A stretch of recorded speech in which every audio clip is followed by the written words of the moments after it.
Trump's assault on the planet is an assault on all of us. It is impossible to ignore the impact of the climate crisis that is already upon us.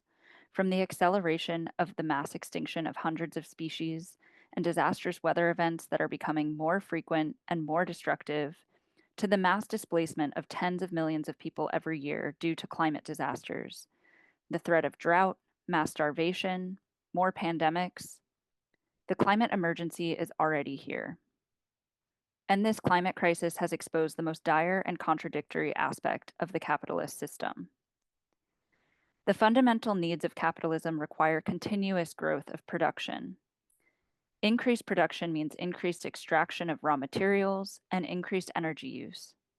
And in order to increase production, the continued replacement of human labor with machine labor also requires an ongoing increase in energy use. This has locked in a reliance on fossil fuels, increased extraction, and the continued exploitation of land, resources, and labor. That is why, despite all the lip service paid by the politicians around the globe, despite every mediocre effort at mitigating the climate crisis for the past several decades, 2024 was still the largest output of CO2 emissions globally ever recorded. This is why 2024 surpassed a global temperature rise of 1.5 degrees Celsius above pre-industrial levels, putting the planet on a course to rise over 2 degrees Celsius, locking in catastrophic climate-related events and threatening all life on the planet. That is why there have been only 2 years in the last 30 years that have seen significant declines in overall CO2 emissions: 2009 during the global economic crisis and 2020 during the pandemic, both only caused by significant decline in economic output. Each year continues to shatter previous records in temperature and in carbon emissions. The climate crisis is a crisis of capitalism. The endless pursuit of profit leads to further resource scarcity, forced migration, and international conflict over resources. This creates a vicious cycle where the conditions get worse and worse for the vast majority of people on Earth, while capitalists eat up resources and funnel their profits back into extracting and producing even more. The use of biomass, fossil fuels, metals, and nonmetallic minerals are growing faster than the rate of the population growth. Natural disasters under these conditions are more intense and more unstable, which destroy land, crops, water, and entire ecosystems. Harsher conditions and fewer resources are forcing people to leave their homelands in search of habitable, affordable, and politically stable locations, which are becoming more and more rare. And war is becoming increasingly unavoidable under conditions of dwindling resources and forced migration. An increase in military conflicts just further drives the need for fossil fuels and resource extraction to maintain their war machines. Another deadly cycle. Oil extraction is linked to the majority of wars since the 1970s as both an effect and cause. For decades, scientists have known about the trajectory we are on and have easily tied it to fossil fuel usage. Awareness has been growing and part of public knowledge since the 1960s. Scientific research has clearly laid out the connection between increasing carbon emissions and increasing global temperatures, and has also clearly shown the devastating effects of rising temperatures on life on this planet, including mass species extinction and ongoing extreme weather catastrophes. But led by administration after administration, Democrats and Republicans, we see that the real commitment is not to humanity or the planet, but to the preservation of profits at all cost. As the situation worsens, they have had to invent false signs of progress, greenwashing new capitalist markets like electric vehicles, and promoting insufficient solutions like adjusting your carbon footprint while you go shopping and go on vacation. All of this is aimed at trying to hide the fact that it is their system of production as a whole that is responsible for this existential threat. And now, the Trump administration has come in and ripped off the mask on climate policy and many other policies, saying out loud what is usually kept behind closed doors. Under Biden, Obama, and the Democrats, we saw lip service paid to the environmental crisis, saying things like, "This is the #1 issue facing humanity." But in fact, we saw a record level expansion of fossil fuel extraction under Democrats, with Biden leasing more federal land to fossil fuel extraction than Trump, and energy companies making record profits. It is true that Obama and Biden were part of the Paris climate agreements, but ultimately those two were just non-binding words that ultimately did nothing, while global CO2 emissions skyrocketed. Just 6 days after the Paris Agreement was signed, Obama repealed a bill that revoked a 40-year-old ban on exporting crude oil from the US. So, it's no surprise for Trump to come in and pull the US out of all climate agreements. They have clearly been token efforts at best. On day one, Trump declared a national energy emergency and signed several executive orders to authorize the expansion of domestic fossil fuel exploration and extraction, including coal extraction, and to direct federal agencies to accelerate all energy-related infrastructure projects, excluding only wind and solar. The orders remove all restrictions on oil, gas, and mineral production in many previously restricted areas, opening up new areas for development, including parts of the Arctic National Wildlife Refuge. They have removed the pause on new Department of Energy permits for gas extraction nationwide and removed any laws that raise the cost of fuel due to environmental constraints. Trump signed a bill repealing a federal fine on methane pollution, which means there's no restriction on releasing the most potent greenhouse gas. The National Oceanic and Atmospheric Administration, or NOAA, has been ordered to cut about 20% of its workforce and halt all climate-related research. The tiny environmental guardrails are all being removed. The goal is clear: unlimited access for fossil fuel extraction and mineral extraction to give U.S. energy corporations the best chance to dominate the globe in what is clearly a race for what is left, intensifying the threat to all life on the planet. In their eyes, what's the point of climate research if the priorities of this profit system require further environmental destruction? If the push for global dominance necessitates unlimited access to fossil fuel? Climate research is just a nuisance, serving no purpose. Any research that exposes the truth about problems with this system is research that they can afford to get rid of. This is the new period we are in with Trump. The pretense is gone. Behind the mask of their so-called democracy lies the gruesome face of a dictatorship of capital, removing whatever restrictions to profit and U.S. imperial dominance they think they can get away with. And we see it goes far beyond the energy industry. The ruling class wants to implement tax breaks for the world's richest billionaires and corporations, so they are making massive cuts to programs that benefit poor and working class people, like Social Security, Medicare, the Department of Education, Veteran Affairs, national parks, and more.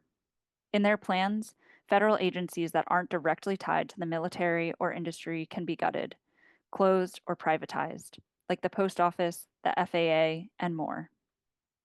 Collective bargaining agreements for thousands of federal workers have been torn up, effectively overruling their right to unionize. They intend to privatize the workforce or impose contracts with huge cuts to workers. This administration may not have deported as many people as Biden or Obama yet, but their arrests and deportation policies are much more aggressive, targeting people at public spaces and previously protected areas. They have targeted people with permanent residency status and temporary protected status. They want to terrify immigrant workers and put them into more precarious situations to increase their vulnerability along with their exploitation. They use immigrants and trans people as scapegoats to try to divide the population as they intensify their attacks on all of us. When the attacks are so blatant, when the priorities are so clear, of course they expect resistance. And that is why they are ramping up their highly publicized attempts at repression. They want to terrorize people into silence, punish people for calling a genocide, charge protesters with acts of domestic terrorism, withhold federal funding for schools that tolerate protests or allow curriculum that is critical of Israel's genocide or US policies. And Trump is not alone. We are seeing similar moves internationally. The only truth behind Trump's slogan, "Make America Great Again," is its acknowledgement that the US is no longer as great as it once was. The kind of unrivaled dominance that the US held after World War II, which lasted for a long time and increased after the fall of the Soviet Union. That dominance is clearly over. Today, US imperialism is being challenged economically by China, aligned with Russia, Iran, and others. The US no longer has the ability to go wherever it wants and do whatever it wants. That is what is behind this administration, a desperate attempt to reestablish the dominance of US empire. Even the stated aim of these tariffs is to pressure the world to make a decision between the US and China. But it gives us a glimpse into the kind of thinking. The US is accelerating the intense rivalry with China and wants the rest of the world to pick a side. This is a desperate attempt that can only lead to greater and greater destruction. This is why the annexation of Greenland or Canada and Panama are being said out loud. The goal is to lock down US control over what they think are their rightful spheres of influence, while they have set their priorities on confronting Chinese capitalism. Not all of this is brand new. Obama and Biden both prioritized a real shift towards a confrontation with China. Part of the unrelenting support for Israel's genocide in Gaza, from Biden to Trump, is a doubling down of US imperialism in the Middle East. Supporting a blatant genocide also sends a message of what the US is ready to do to defend its interests, an attempt to normalize mass death. And central to this confrontation, underpinning every part of the economy, fueling every part of the military, is energy. Energy production means power and leverage. Energy independence means even more power and more leverage. The US is a net exporter of energy, while China is still a net importer. Energy dominance is an advantage. This rivalry doesn't mean war is imminent, but after economic confrontation escalates, military conflict becomes increasingly possible. Everything is heading towards a fever pitch. And it certainly means every policy, domestic, economic, energy, military, is all being oriented to give US capital an advantage. For US companies to have unconstrained fossil fuel extraction and economic production that is not restricted by weak but still irritating token climate policies. This further ensures that environmental destruction will be accelerated, not reduced, that they are prepared to take humanity to the brink. Trump's strategies may prove to be totally reckless and backfire even in the short run for the ruling class. And Democrats certainly want us to believe that we should just wait for the next election. But even though their version may not rely on the same means as Trump, it is headed towards the exact same ends. No election can put a stop to this path that they are on. They have delivered us a fork in a road. Humanity is on one side, and their system of climate destruction, mass murder, and war is on the other. While we can clearly see that it is a fantasy to expect a solution to the climate crisis under capitalism, that does not mean that things are hopeless. The general solution to the climate crisis is rather simple: to reduce CO2 emissions to zero as quickly as possible, while increasing efforts to sequester carbon, or to remove carbon from the atmosphere. But carrying out this rapid reduction in carbon emissions is absolutely opposed to the profits of the global economy. That is, it is opposed to the functioning of the system itself. On the contrary, much of the technology and knowledge to begin to quickly confront the climate crisis already exist and are simply waiting to be implemented. Whether it is renewable energy or zero emissions mass transit or the elimination of utterly wasteful industries like the military or alternative methods of agriculture that sequester carbon out of the atmosphere and into the ground, etc., much of the initial steps to address this emergency are already available to us. To take just one example, solar energy. Solar energy is now so abundant and cheap that it could be used to saturate the existing power grids globally. However, having abundance is not beneficial to capitalism, which needs to profit off of energy. Too much capital is already invested in current methods of energy production and distribution. So, solar remains marginal, not prioritized to scale, even though it could be used to meet global energy needs in a short period of time. This is just one example of many solutions that exist for us, but that are not incentivized and in fact incompatible with this system. Agriculture, power grids, energy sources, carbon absorption, all have the possibility to be developed and restructured to prioritize the ecology of the planet. But none of this can be implemented with the scale and speed that is needed to halt the ever-rising emissions under capitalism. For this system, Any efforts to restructure the economy to prioritize a healthy climate means massive capital losses, and of course, mass layoffs and economic crises. It is not a question of waiting for future research or waiting for the markets to shift priorities on their own, or waiting for leaders to finally come around. We will be waiting until it is too late. It is simply a question of power, of who is in charge and who is making the decisions. If the climate emergency is going to be addressed, it will not be with the ruling class in charge. It will be under the power of a revolutionary government of the vast majority of the world's working class in power. Only then could we prioritize the reorganization. But more than a reorganization of the economy is necessary. The society as a whole needs to be reorganized. Where we live, how we live, where we work, how we work, who works, how we travel, and more. Society will have to guarantee the foundations of all life to all people: nutrition, housing, transportation, healthcare, education, and more. Hundreds of millions of jobs will need to be shifted towards new industries, many that may not even exist today, without workers losing their means to survive. What we are describing here is not the mere emergence of a few new industries. This is a social revolution, where those already keeping these facets of society running take control over how we restructure them based on people's needs. That is the task that is in front of us. But to do so will take a unified fight, harnessing the power of the whole working class, which makes the system function. Already, millions around the world are already mobilized by the attacks on our Earth and on humanity. And Trump's onslaught of attacks targeting every aspect of our lives are intended to divide us, to fracture our forces, and get us to focus only on the issue that is most directly impacting us.